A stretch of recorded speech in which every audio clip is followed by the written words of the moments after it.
Okey pelajar, di akhir apa yang saya bincangkan hari ini, okey, seperti biasa, cuba kita lihat contoh soalan yang boleh kita kaitkan dengan apa yang kita bincangkan pada hari ini.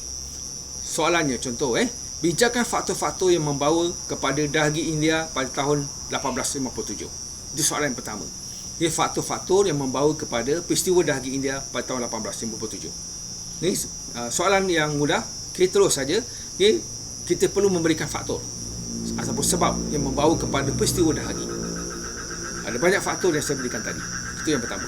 Soalan yang kedua, contoh, huraikan langkah-langkah kerajaan British selepas dahagi India untuk mengukuhkan kedudukannya pada abad ke-19 hingga abad ke-20. Jadi dari segi tugasannya, huraikan.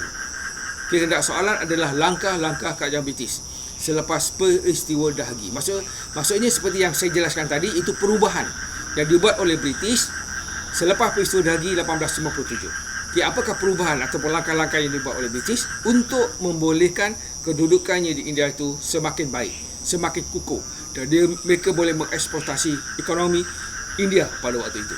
Okay? Semua itu dalam latar masa yang telah ditetapkan, itu abad ke-19 hingga abad ke-20. Okay, pelajar cuba menjawab kedua-dua soalan ini dalam masa 30 minit dan pastikan setiap soalan yang kita jawab mempunyai pengenalan, isi dan juga penutup.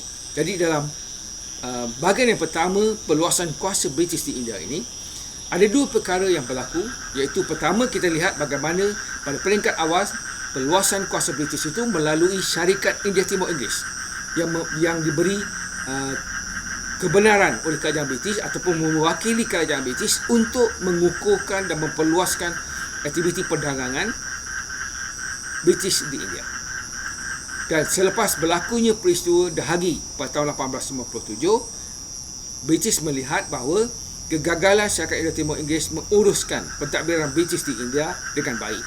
Ini yang membawa kepada pengubalan atas parlimen yang membolehkan kuasa syarikat India Timur Inggeris itu ditamatkan dan diganti oleh kerajaan British sepenuhnya. Jadi kerajaan British telah mengambil alih pentadbiran India selepas 1857 melalui pemerintahan secara langsung di bawah seorang Governor General British sebagai Viceroy di India pada waktu itu. Okay, itulah perkembangan awal dari segi perkembangan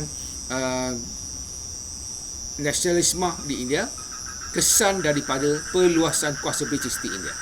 Okay, selepas ini nanti kita akan lihat pula bagaimana reaksi penduduk tempatan di India akibat daripada perubahan-perubahan yang dibuat oleh British tadi. Okay, ini akan membawa kepada apa yang dikatakan sebagai tahap-tahap perkembangan nasionalisme di India. Jumpa lagi di bahagian seterusnya. Selamat belajar, teruskan ulang kaji, okay, dan bersedia untuk menghadapi peperiksaan. Terima kasih.